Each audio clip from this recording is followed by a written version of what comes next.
என்ன பண்ணிட்டு இருக்கீங்க? என்ன ப்ராடக்ட் யூஸ் பண்றீங்க?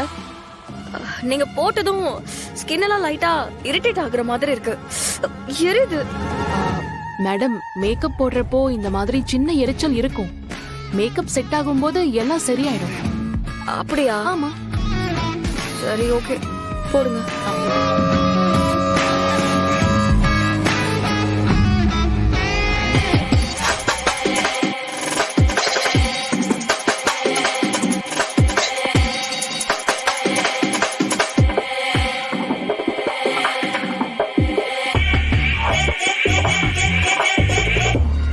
மேடம், மேக்கப் போட்டாச்சு. நீங்க வேணா மிரர்ல போய் செக் பண்ணிக்கிறீங்களா? ஓகேயா தான் இருக்கு, பட் கொஞ்சம் பெட்டரா பண்ணிருக்கலாம். அப்படியா மேடம்? அப்போ நான் போட்ட மேக்கப் உங்களுக்கு பிடிக்கலையா? பாரதி, நீ நீ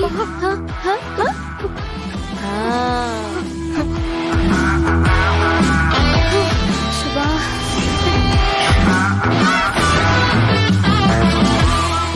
பாரதி, எவ்வளவு தைரியம் இருந்தா இந்த கெட்டப்ல வந்து நீ எனக்கு மேக்கப் போட்டுட்டு இருக்க? என்ன மித்ரா, நான் என்னமோ உன்னை ரொம்ப தைரியமான பொண்ணு நினைச்சிட்டு இருந்தேன். நீ என்னடானா இப்படி பயப்படுற?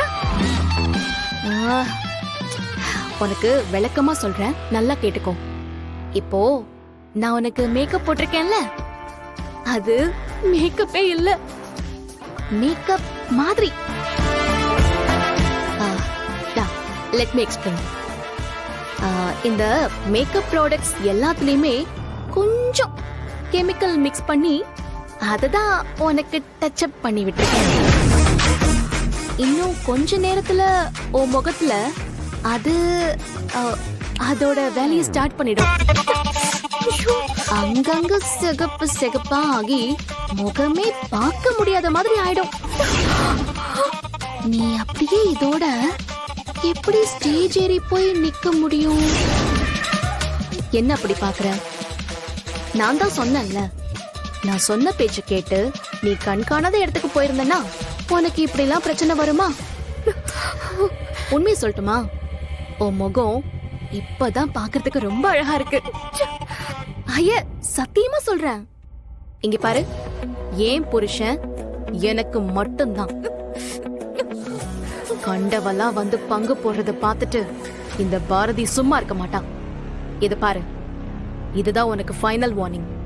ஒழுங்கு மரியாதையா இந்த விஷயத்தை இத்தோட நிறுத்திட்டு நீ காணாம போயிடு. அதான் உனக்கு நல்லது. பாரதி, உனக்கு அவ்வளவுதான் மரியாதை? உன்கிட்ட மரியாதையெல்லாம் யார் கேட்டா? புரியாம பேசிட்டு இருக்க. அப்புறம் உன்ன மாதிரி ஆளுங்களுக்கெல்லாம் இந்த மாதிரி கோவமே வரக்கூடாது. என்ன புரிஞ்சுதா? சீக்கிரமா ஒரு முடிவெடு.